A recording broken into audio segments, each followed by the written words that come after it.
So as I learn, you'll learn. Because, you know, I just can't take my hand off the record button. It's dangerous. I'm sitting here looking at my buddy, who actually was a founder of YouTube. He encouraged me to do this. He said, instead of talking to yourself, Gary, or telling your clients all these plant stories, just turn your camera on and you can tell the world. I was like, oh, okay. And he taught me how to do it and everything. Anyway, yeah, and I've been told by another YouTuber that I need to beg for subscriptions. I can't use my two hands. Beg, two hands. Beg. I'm begging you to tell everybody you know, even tell everybody you don't know, that they should subscribe to my channel so they can hear me pontificate about things botanical. Hit the subscribe button and the notification bell, and I'm not sure if there's anything else. But anyway, now that that's done, let's talk about plants. Okay, so what do we have here? This is little Avocado Wurtz, and the tree at my house in Lafayette, you'll probably see some videos, and I have pretty deep experience with that tree.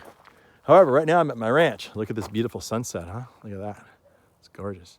And the narcissus is in bloom right there. All this narcissus came from the landscaper. I didn't really want it because it kind of naturalizes. And as I dug it up, I separated them all, and I was successful in getting every single one of them over here in this mound and that mound as kind of like a, you know, just a really pretty thing. The design factor is that I don't really like my barn so much over there. It's called a barn. It's really a garage. The guy that built it before, he calls it a barn.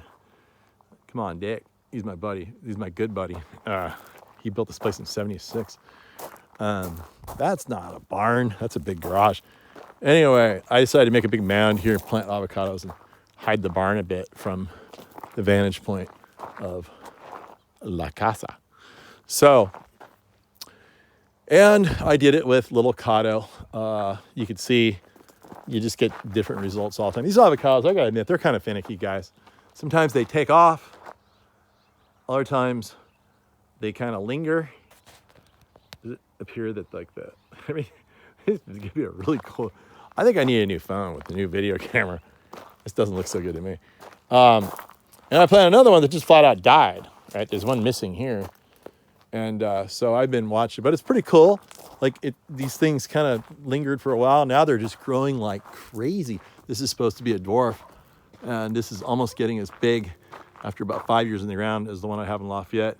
It's been there for, about 18 years. And pretty good fruit set too. But what's interesting here inland, I was just doing a video at my place in Lafayette where the avocados from, let me get this right, from a year and a half ago, or 2 years ago, almost 2 years, a year and a half ago, that were born on the tree in spring of 2020.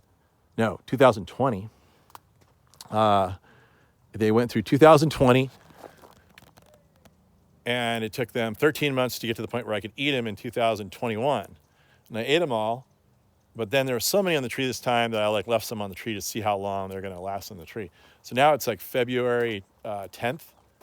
No, it's February 11th. And in Lafayette, those things are still hanging and edible, and they're not falling off at all. However, this tree here is behaving so much differently. There's a tree downtown. I know what it is. It's a Jim Bacon, and it drops fruit. It starts dropping fruit like in September, October.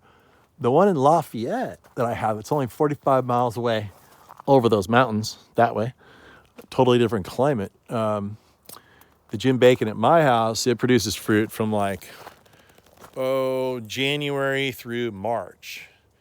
And again, the one here produces the same tree, produces fruit in, what did I say, September, October, November.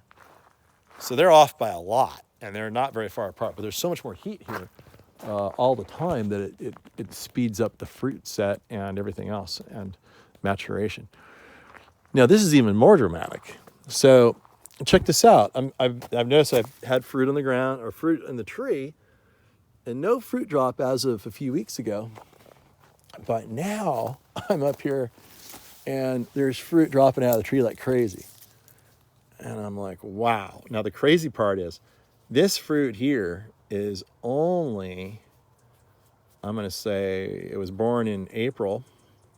And so it's only, 10 months old. Whereas the fruit in Lafayette from the same variety, don't worry, I'll pick that up later. And no, I did not grow a banana here, even though it looks like it.